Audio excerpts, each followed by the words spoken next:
ओंकारेश्वर येथे गेलेली होती. आता आपल्या मायादेशी परत आली. काही भाविक भक्त होते गेलेले, त्यांना आपण काही प्रश्न विचारूया बाबा.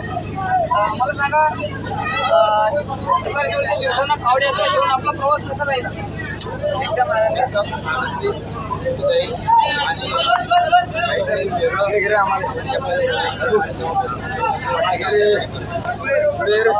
या कावड्यातील सहभागी होण्याचा आपला संकल्प काय होता?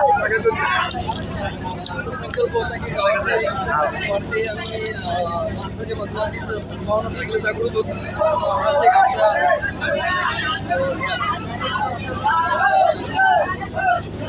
कावड यात्रा खांद्यावर घेऊन जाताना सर्वात मोठा प्रसंग आपल्याला कोणता जाणवला? सगळ्यात मोठा प्रसंग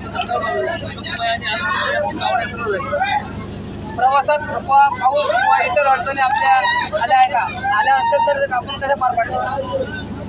शंकरा वाटते की आलं नाही, पण आमच्या अंगामध्ये उत्साह इथला होता की आम्हाला अडचणी काही आपल्याला यात्रेच्या मार्गात भोजन पाणी किंवा विश्रांती आरोग्याची व्यवस्था आपली कशी झाली?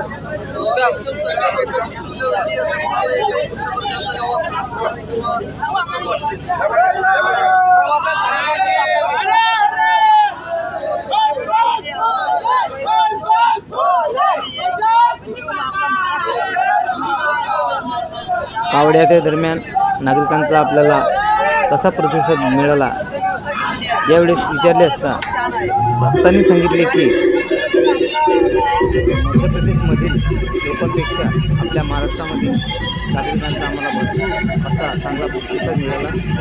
त्यांनी आमची खाण्यापिण्यापासून चहा पाण्याची व्यवस्था एकदम उत्तम करण्यात आली.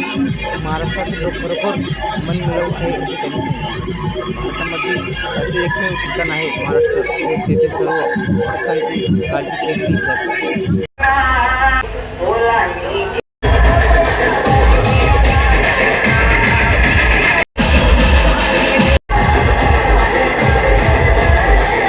खामगाववरून मुकेश हेलोडे, मुख्य संपादक, खामगाव वार्ता, यूट्यूब चॅनल, खामगाव तालुका, खामगाव.